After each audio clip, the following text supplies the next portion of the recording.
The cardboard box hit the attic floor with a thud that echoed through 38 years of my pathetic existence. Dust motes danced in the afternoon light streaming through the grimy window, and I couldn't help but think how fitting it was. Even the dirt in this place had more direction than I did. "Just grab whatever's left of Dad's junk and get out," my mother had said, her voice dripping with the same disdain she'd perfected during my childhood. "The new owners want the house cleared by Friday." I wiped sweat from my forehead and surveyed the chaos. Boxes of Christmas decorations from the '80s, my old baseball trophies gathering dust, and stacks of Popular Mechanics magazines that nobody would ever read again. This was what remained of the Thompson family legacy, a pile of forgotten memories in a house that smelled like mothballs and broken dreams. My phone buzzed. Another text from Maggie, my ex-wife, reminding me that I was late picking up the kids, again. The message was brief and cutting, just like everything else about our relationship had become.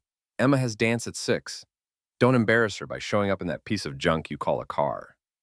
I shoved the phone back in my pocket and grabbed another box. The sooner I finished here, the sooner I could get back to my studio apartment and pretend I wasn't a complete failure.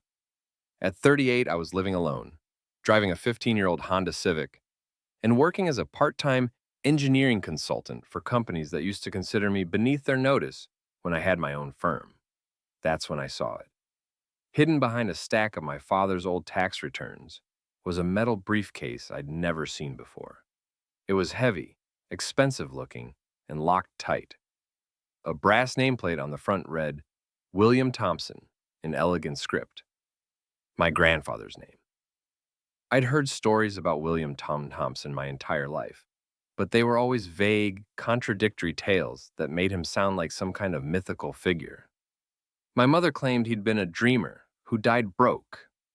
My uncle said he'd been a small-time businessman who never amounted to much. But this briefcase suggested something different entirely. The lock was old but sturdy. I searched through the boxes until I found my father's toolbox, then spent 20 minutes carefully prying it open. When the latches finally gave way, I found myself staring at documents that made my hands shake. Property deeds, stock certificates, bank statements, and a will dated 1987 that left everything to my grandson, David Thompson, to be claimed upon his 35th birthday, or the passing of my son, Robert Thompson, whichever comes first. My father had died 3 years ago. I'd turned 35 4 years before that. According to these papers, I owned a commercial building in downtown Manhattan, held controlling interest in a small but profitable manufacturing company, and had access to investment accounts worth over $2 million. The will was notarized, witnessed, and looked completely legitimate. I sat back on my heels, trying to process what I was seeing. If this was real, if these documents were genuine, then my family had been lying to me for years. While I'd struggled to keep my engineering firm afloat, while Maggie had grown increasingly resentful of our financial situation, while I'd watched my marriage crumble under the weight of unpaid bills and broken promises, I'd actually been wealthy. My phone rang. Maggie again. "Where are you?" she snapped before I could even say hello. "Emma's been waiting for 20 minutes. "I'm coming," I said, still staring at the documents. "But Maggie, I need to tell you something. I don't care what you found, David. Our daughter is standing here in her leotard while all the other parents wonder where her father is, again. Listen to me. I found papers, legal documents. I think we might have money, real money." There was a pause. Then Maggie laughed, but it wasn't a happy sound. "Money? David, you couldn't manage money if it came with an instruction manual. Just get here and try not to make this any worse than it already is." She hung up. I carefully placed the documents back in the briefcase and locked it. Whatever this was, whatever it meant, I needed to understand it completely before I told anyone else, especially my family, who had apparently been keeping secrets from me for decades. The drive to Maggie's new apartment in Manhattan took 40 minutes, giving me plenty of time to think. She'd moved there 6 months ago, right after our divorce was finalized, claiming she needed space to rebuild her life. The apartment was in a building I couldn't afford to park in front of, let alone live in. She'd explained the rent by saying she'd gotten a promotion at her law firm, but the numbers had never quite added up. Now I was beginning to wonder if there were other explanations. Emma was waiting in the lobby when I arrived, her dance bag slung over her shoulder and a look of patient resignation on her 14-year-old face. She was beautiful, with Maggie's blonde hair and my stubborn chin, and seeing her always made my chest tight with a mixture of love and guilt. "Hey, sweetheart," I said, wrapping her in a hug. "Sorry I'm late." "It's okay, Dad. Mom's upstairs talking to Richard about something important." Richard. I'd heard the name mentioned a few times, but had never met him. According to Emma, he was Mom's friend who helped with business stuff. The way my daughter's voice got carefully neutral when she mentioned him told me everything I needed to know. "Is Richard here a lot?" I asked as we walked to my car. Emma shrugged, suddenly fascinated by her phone. "Sometimes. He's nice, I guess. He bought Mom that new car." I looked across the street and saw a silver BMW parked in a spot marked for residents. The car was this year's model, probably worth more than I made in 6 months. During the drive to dance class, Emma chattered about school and friends, but my mind kept drifting back to the briefcase locked in my trunk. If the documents were real, if I actually had access to that money, then everything about my life for the past few years had been built on a lie. After dropping Emma off, I drove straight to the public library. I needed to research these documents, verify their authenticity, and figure out what my next step should be. The librarian helped me access legal databases and property records, and within 2 hours, I had my answer. William Thompson had indeed owned significant assets at the time of his end. The manufacturing company, Thompson Precision Parts, was still in operation and still profitable. The Manhattan property was currently leased to a tech startup paying substantial monthly rent. The investment accounts had grown considerably over the years.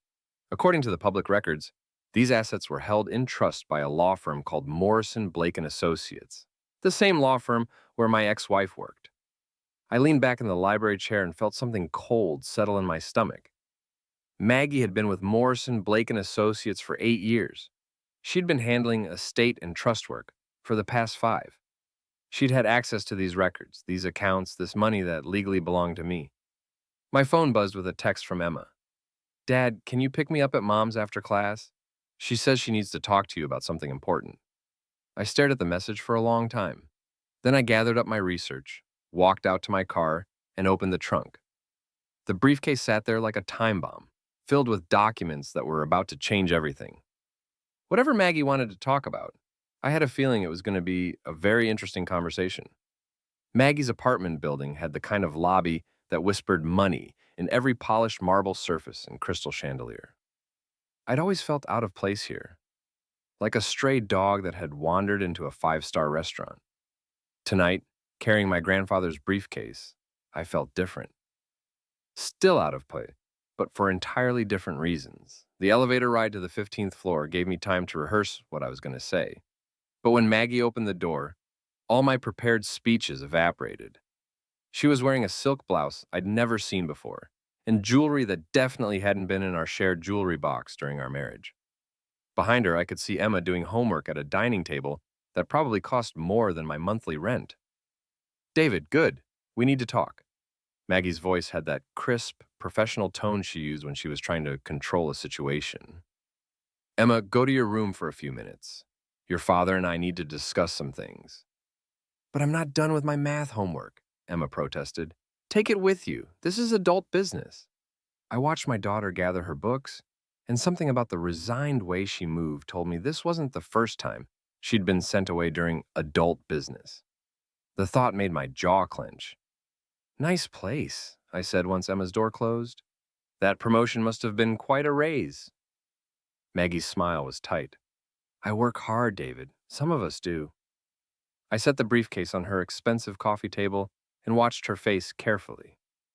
"I found something interesting today, in my mother's attic." Her eyes flicked into the briefcase, and for just a moment, I saw something that might have been fear. Then her lawyer mask slipped back into place. "David, before you start on whatever conspiracy theory you've cooked up this time, I have something to tell you.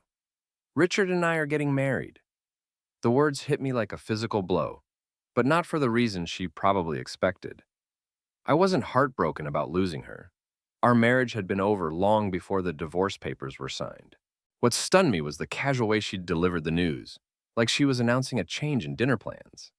"Richard," I repeated. "The mysterious friend who bought you the car? Richard Morrison. He's a senior partner at my firm. We've been seeing each other for 6 months." Morrison. as in Morrison, Blake and Associates, the law firm that had been managing my inheritance for decades. I opened the briefcase and spread the documents across her coffee table. Tell me, Maggie, in your estate and trust work, have you ever come across the name William Thompson? The color drained from her face so quickly I thought she might faint. She stared at the papers for several seconds, then slowly sank into the chair across from me. David, I can explain. I'm sure you can. You always were good with explanations, like how you could afford this apartment on a junior associate's salary, or how you happened to meet and fall in love with a senior partner at the exact same firm that's been sitting on my inheritance for years. It's not what you think. Really? Because what I think is that you've known about this money for years. I think you and your boyfriend have been managing assets that legally belong to me while I struggled to keep my business afloat. I think you let our marriage fall apart rather than tell me I was actually wealthy. Maggie stood up and walked to the window, her back to me.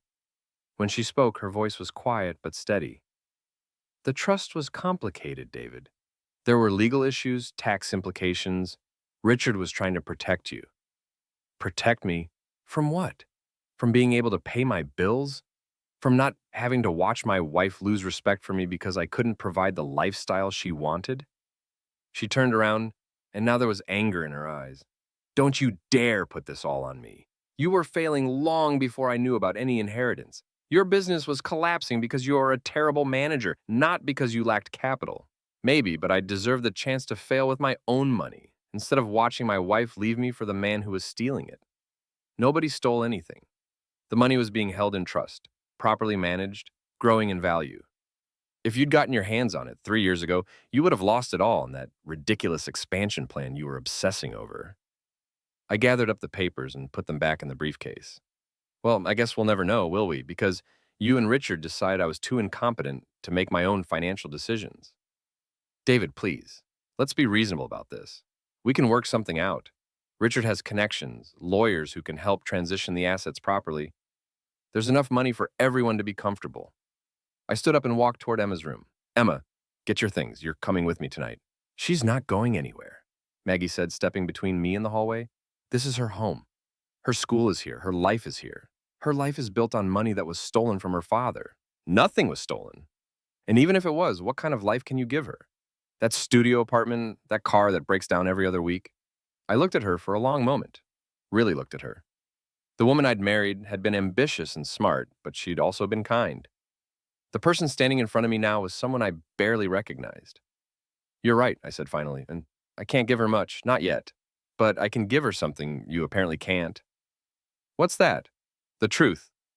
Emma appeared in the hallway, her overnight bag in hand. I heard you guys fighting, she said quietly. I want to go with Dad tonight. Maggie's face crumpled.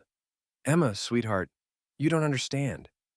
Your father's upset about some old papers, but this is your home. Richard and I love you very much. Richard's okay, Emma said, but he's not my dad. And you've been lying about something, haven't you? I can always tell when you're lying, Mom. You get that look. I felt a surge of pride in my daughter's perceptiveness, followed immediately by sadness that she'd had to learn to recognize her mother's deceptions.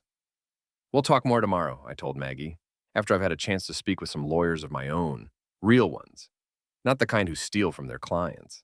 David, don't do anything stupid. Richard has been nothing but generous with this situation. He could have made things very difficult for you.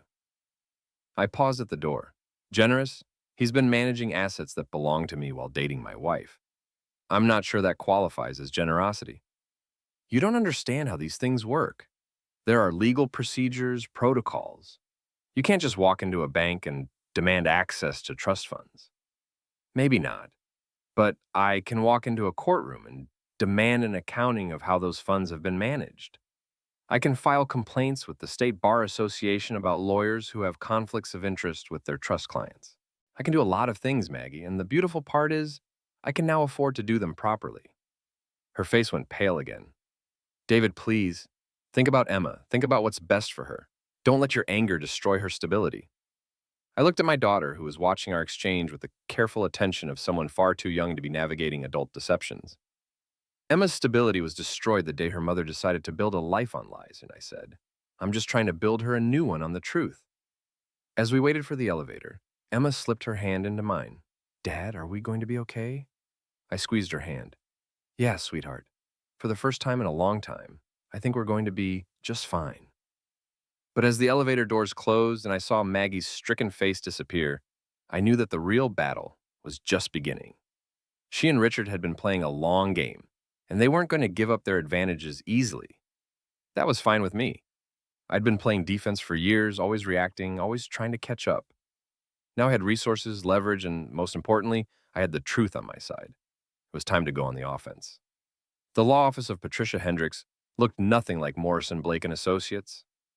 Where Maggie's firm was all glass and steel and intimidation, Patricia's office felt like someone's living room. Comfortable chairs, family photos, and a coffee maker that actually worked. I'd found her through an online search for trust and estate litigation, and her reviews had been unanimously positive, tough, thorough, and honest. This is quite a story, Mr. Thompson, Patricia said, reviewing the documents I'd brought. She was in her 50s, with gray hair and sharp eyes that missed nothing. And you say your ex-wife works for Morrison, Blake? She's been there for 8 years, the last 5 handling estate and trust work, including your grandfather's trust. That's what I'm assuming. She knew about these assets, Patricia. The way she reacted when I showed her the papers, there's no other explanation. Patricia leaned back in her chair. Let's assume you're right. The question is what we can prove and what we can do about it. Morrison, Blake is a reputable firm. They're not going to have done anything obviously illegal. But they did something wrong, didn't they? I mean, I should have been notified when I turned 35. I should have had access to these accounts. Should have, yes, but trust law is complex. And there are often legitimate reasons for delays. We need to be very careful about how we approach this. Over the next 2 hours, Patricia walked me through the legal landscape. She explained how trust funds could be held, managed, and distributed. She outlined the fiduciary duties that trustees owed to beneficiaries. Most importantly, she explained what kinds of evidence we would need to prove wrongdoing. I'm going to file a petition for trust accounting, she said finally. That will force Morrison, Blake to provide detailed records of how your grandfather's assets have been managed. Once we see those records, we'll have a better idea of whether there's been any impropriety. How long will that take? A few weeks, maybe a month. These things move slowly, David, but in the meantime, I'd suggest you start documenting everything. Every conversation with your ex-wife, every interaction with anyone from Morrison, Blake. If this goes to court, we'll need a clear timeline of events. I left Patricia's office feeling more hopeful than I had in years, but also more angry. If my suspicions were correct, Maggie and Richard Morrison had stolen years of my life. They'd let me struggle and fail while sitting on assets that could have saved my business, my marriage, my self-respect. That evening, Emma and I ordered pizza and sat in my tiny studio apartment doing homework. It wasn't much to look at. A fold-out couch, a card table that served as both desk and dining room, a kitchenette that was barely worthy of the name. But it was honest, which was more than I could say for the luxury apartment where my daughter had been living. Dad, can I ask you something?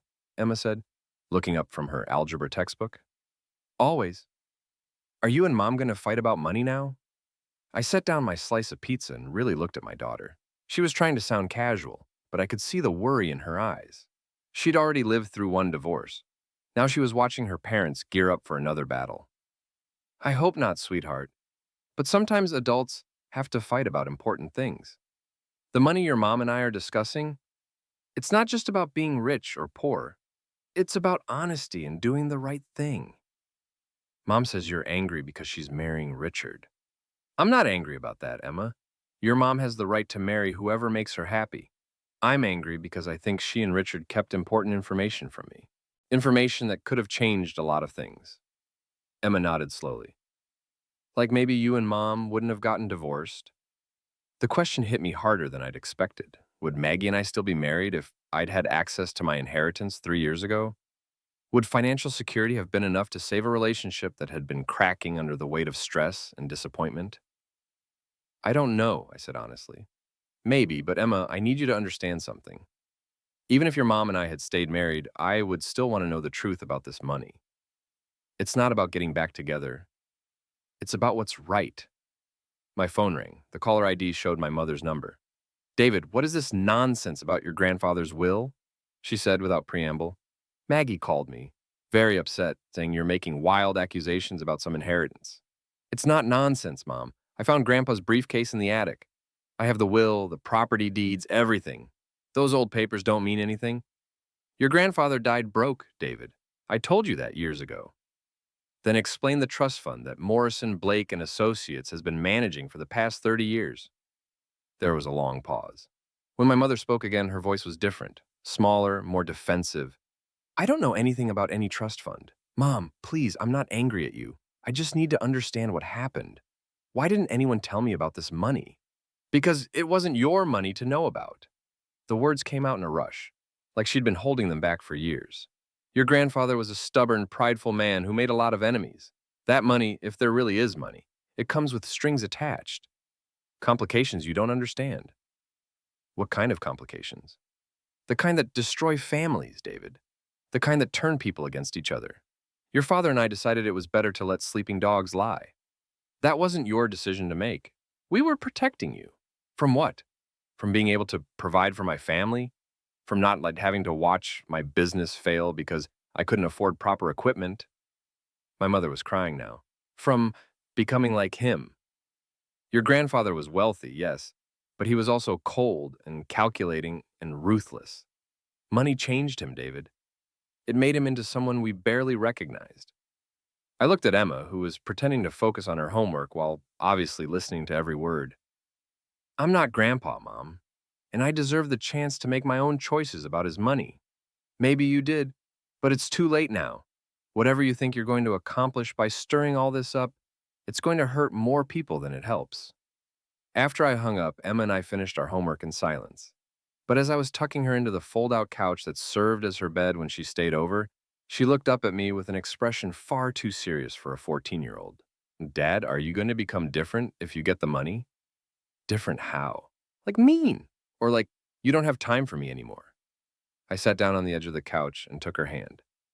Emma, I promise you that no amount of money will ever change how much I love you or how important you are to me. The only thing that might change is that I'll be able to give you some of the things you deserve. A real bedroom, maybe. A car that doesn't sound like it's dying every time we start it. She smiled at that. I kind of like our car. It has personality. It has problems. Same thing sometimes. As I lay in my own bed later that night, staring at the ceiling and listening to the neighbors argue through the thin walls, I thought about what my mother had said.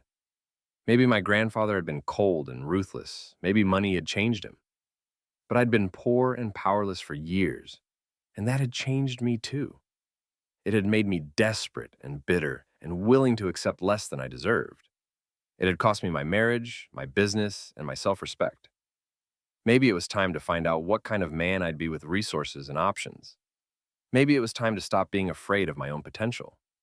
The briefcase sat on my dresser, locked and waiting.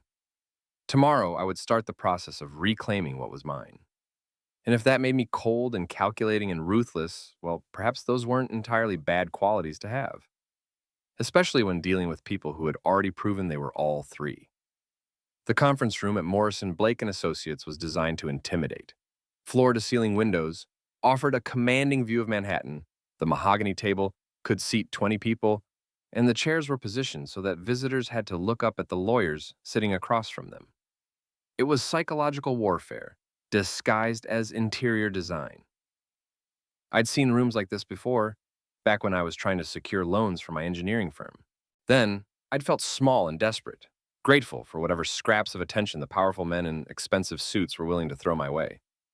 Today, walking in with Patricia Hendricks at my side and my grandfather's briefcase in my hand, I felt different. Richard Morrison was exactly what I'd expected. Silver-haired, impeccably dressed, with the kind of confident smile that suggested he'd never encountered a problem he couldn't solve with money or connections. He was flanked by two younger associates, both taking notes on legal pads like everything we said might end up as evidence. Maggie sat at the far end of the table, looking uncomfortable in a way I'd rarely seen during our marriage. She avoided eye contact, focusing instead on the documents spread in front of her. Mr. Thompson, Richard said, standing to shake my hand. His grip was firm, his smile warm, but his eyes were calculating. I'm glad we could arrange this meeting. I understand you have some questions about your grandfather's estate. I have more than questions, I replied, taking the seat across from him. I have demands.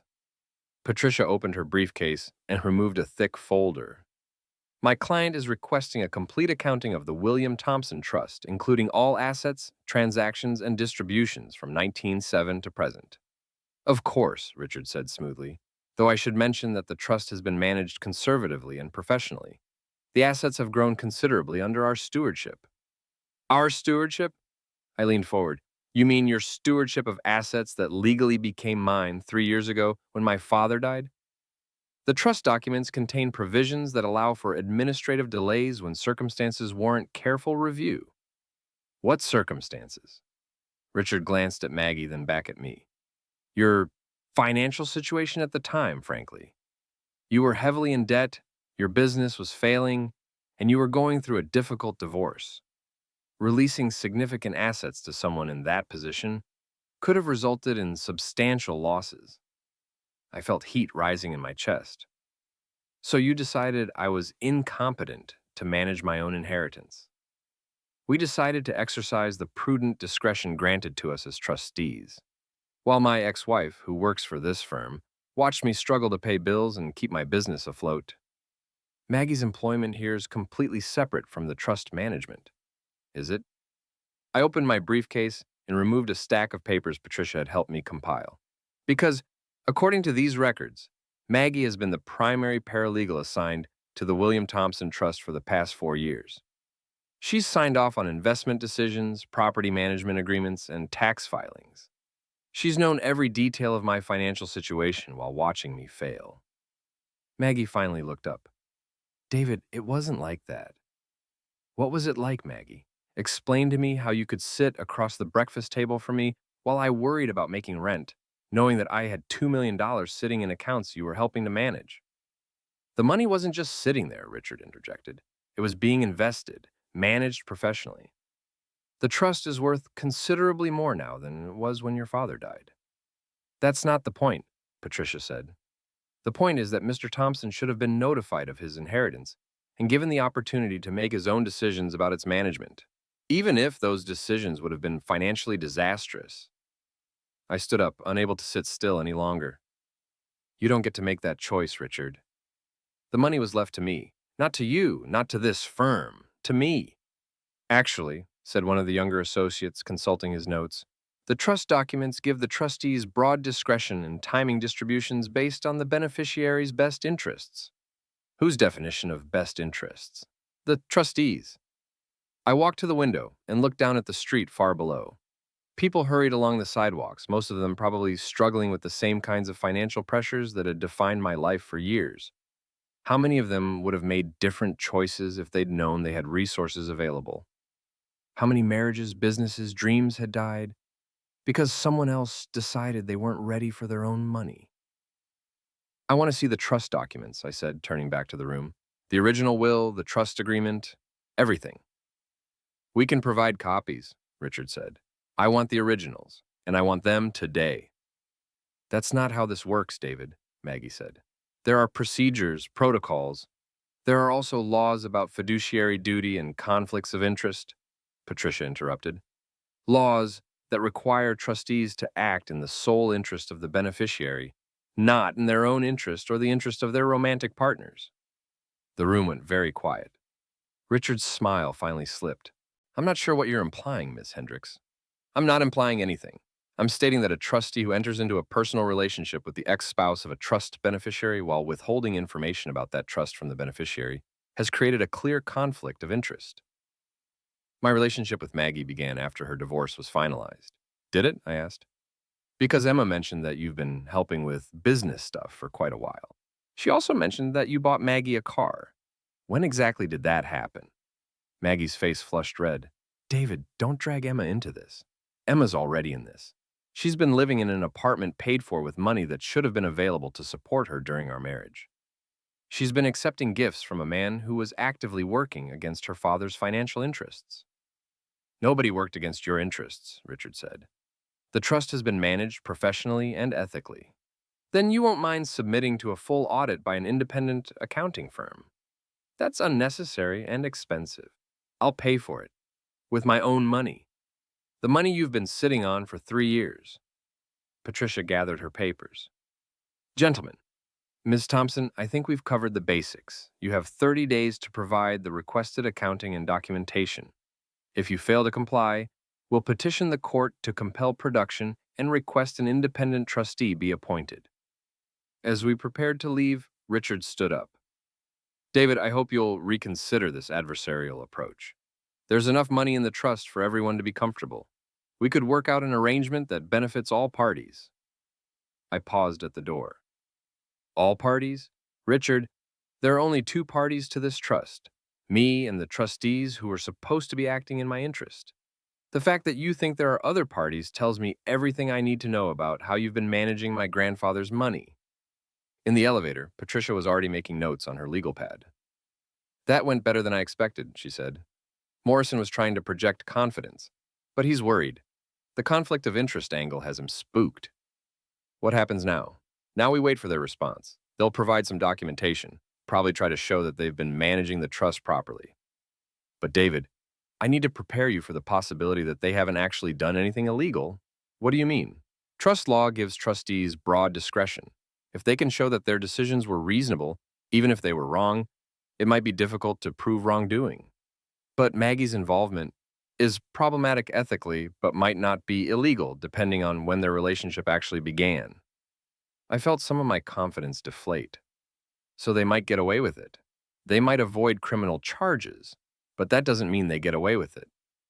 The elevator doors opened and we walked through the marble lobby toward the street. What do you mean? I asked. Patricia smiled, and for the first time since I'd met her, she looked almost carnivory. I mean, there are many different kinds of consequences, David. Legal consequences are just one type. There are also professional consequences, social consequences, and personal consequences. Sometimes those can be much more effective than anything a court might impose. As we stood on the sidewalk outside Morrison, Blake and Associates, I looked up at the gleaming tower that housed the law firm. Somewhere up there, Maggie and Richard were probably discussing damage control, trying to figure out how to minimize their exposure. They were thinking like lawyers, focused on legal liability and professional sanctions. But I was starting to think like something else entirely, like a man who had been lied to, cheated, and manipulated by people he'd trusted. Like a man who finally had the resources to do something about it. Patricia, I said, I want to explore all our options, not just the legal ones. She looked at me carefully. What exactly are you thinking, David? I'm thinking that for 3 years, these people have been playing a game where they had all the advantages, money, information, legal expertise, social connections. They've been making decisions about my life while I struggled in the dark. And now the game has changed. Now I have advantages too. We started walking toward Patricia's office, and I found myself thinking about my grandfather. According to my mother, money had made him cold and calculating and ruthless. Maybe she was right. Maybe that wasn't entirely a bad thing. 6 weeks later, I stood in the penthouse apartment that had once been my grandfather's, looking out at a view of Manhattan that I was still getting used to. The trust accounting had revealed exactly what I'd suspected. Morrison, Blake, and Associates had been managing my assets competently, but had deliberately delayed distribution far beyond any reasonable interpretation of their fiduciary duties. More importantly, Patricia's investigation had uncovered the timeline of Richard and Maggie's relationship. Credit card records, restaurant receipts, and hotel stays painted a clear picture of an affair that had begun 8 months before my divorce was finalized. An affair funded indirectly by the trust assets Richard was supposed to be protecting for me. The legal victory had been satisfying but incomplete. Richard had been sanctioned by the State Bar Association, and Morrison, Blake had paid a substantial fine. Maggie had been fired from the firm, though she'd landed on her feet at a smaller practice specializing in family law. The money, all of it, plus interest and penalties, had been transferred to accounts under my control. But money, I'd discovered, was just the beginning. It was a tool, not an end in itself. Emma was in her new bedroom, space 3 times larger than my entire studio apartment had been, doing homework at a desk that didn't wobble. She'd adapted to our changed circumstances with the resilience that teenagers somehow manage, though I could see her watching me sometimes with a mixture of pride and concern. "Dad," she called from her room, "Mom's here." I'd been expecting this visit. Maggie had been calling for days, asking to meet, claiming she had something important to discuss.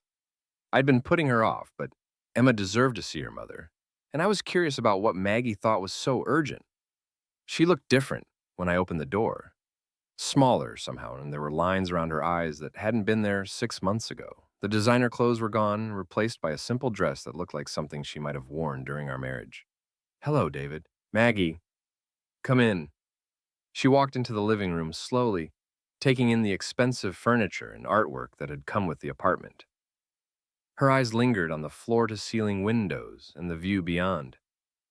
It's beautiful, she said quietly. It's temporary. I'm looking at houses in Westchester. Emma should have a yard, space to spread out. David, I need to talk to you about Emma, about our arrangement. I gestured to the couch. Sit down. Can I get you something to drink? No, thank you. She perched on the edge of the cushion like she was ready to bolt. Richard and I broke up. I wasn't surprised. Patricia had mentioned that Richard was facing a partnership review at his firm, and his association with the trust scandal had damaged his reputation significantly. Men like Richard Morrison didn't handle professional setbacks gracefully, and they rarely stood by the women who'd contributed to their problems. I'm sorry to hear that, I said, and meant it. Whatever else Maggie had done, she didn't deserve to be abandoned when things got difficult. Are you sorry, I mean? I considered the question seriously. I'm sorry you're hurt. I'm sorry you made choices that led to this situation. But I'm not sorry that you're facing consequences for those choices. She nodded, tears starting to form in her eyes. I know you hate me. I don't hate you, Maggie. I'm angry, and I'm disappointed, and I'll probably never trust you again. But I don't hate you. I never meant for things to happen this way. How did you mean for them to happen? She was quiet for a long moment, staring at her hands. I don't know. I was so angry during our marriage, David. Angry that we never had enough money. Angry that you couldn't seem to make the business work. Angry that I had to worry about bills all the time. So when you found out about the trust, when I found out, I thought it would solve everything. I thought Richard would release the money and we could fix our problems and everything would be okay. But he didn't release it. He said it was complicated, that there were tax issues, legal problems. He said he was protecting you from making mistakes. And you believed him. I wanted to believe him. It was easier than admitting that I was married to a man who was stealing from my husband. I leaned back in my chair, studying her face. And when did you realize what was really happening? When Richard started talking about us being together.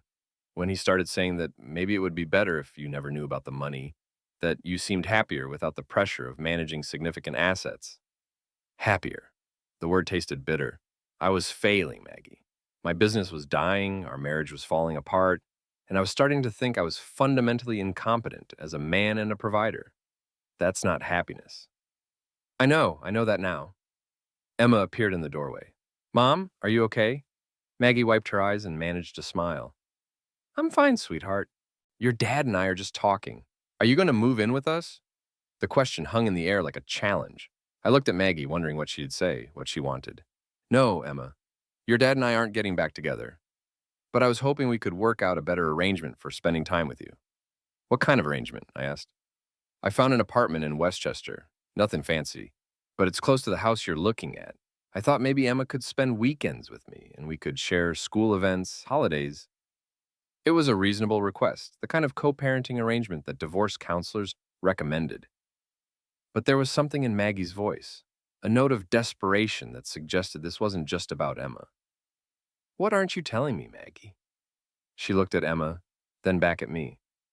Can we talk privately for a minute? I nodded to Emma, who reluctantly returned to her room. When we were alone, Maggie's composure finally cracked completely. I'm broke, David. When Richard and I broke up, I lost the apartment, the car, everything. I'm living in a studio in Queens and taking the subway to work. The apartment in Westchester, I can't afford it without help. There it was, the real reason for her visit. You want me to help you pay rent. Not for me, for Emma, so she can have a relationship with her mother that doesn't involve visiting me in some horrible little apartment with bars on the windows. I walked to the window and looked down at the street. Somewhere down there, people were struggling with the same kinds of problems that had defined my life for years. The difference was that I now had the power to solve those problems for myself, for Emma, and even for Maggie. The question was whether I should. David, Maggie said quietly, I know I don't deserve your help. I know I hurt you in ways that can't be forgiven, but Emma deserves better than to be caught in the middle of our mistakes. She was right, of course. Emma did deserve better. She deserved a mother who wasn't stressed about money, a living situation that didn't make her feel ashamed, parents who could focus on her needs instead of their own conflicts. But there was something else to consider. For months, I'd been thinking about what kind of man I wanted to be with power and resources. My mother had warned me that money had made my grandfather cold and calculating. Patricia had talked about consequences beyond legal ones. I'd been so focused on revenge, on making Maggie and Richard pay for what they had done, that I'd lost sight of what came after the payback. I'll help with the apartment, I said finally. But there are conditions. What conditions? First, you sign a formal custody agreement that gives me primary custody but guarantees you significant visitation rights. Second, you agree to family counseling, all three of us, to work through the damage that's been done.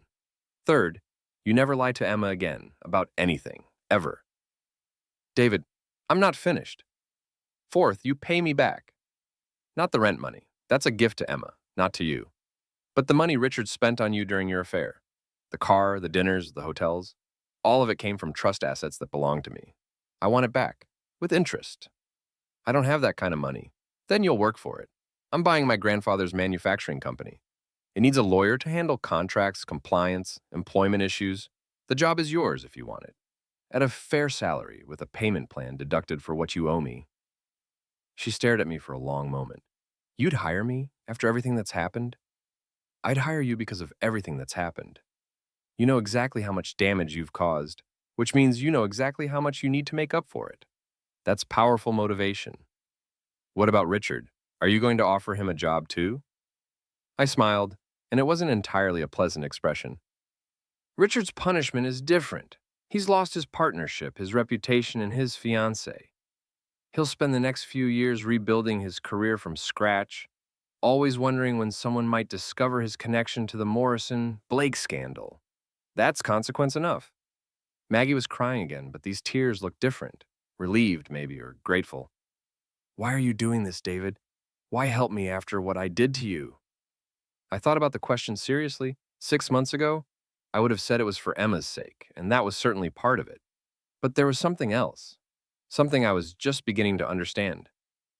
Because the alternative is becoming someone I don't want to be, I said finally. I could destroy you completely, Maggie. I have the resources now, the connections, the leverage. I could make sure you never worked as a lawyer again, never found decent housing, never rebuilt any kind of life for yourself. But you won't. No, because that would make me exactly like the people who kept my inheritance from me. It would make me someone who uses power to hurt people instead of helping them. Emma appeared in the doorway again, this time with her overnight bag. I'm ready to go to Mom's, she announced. Sweetheart, Maggie said, I need to find a new place first. It might be a few weeks. That's okay. Dad's going to help, isn't he? I looked at my daughter, smart, resilient, hopeful despite everything she'd been through, and felt something settle into place in my chest. Yeah, I said, Dad's going to help. 3 months later, I stood in the boardroom of Thompson Precision Parts, looking at quarterly reports that showed the company's best performance in a decade.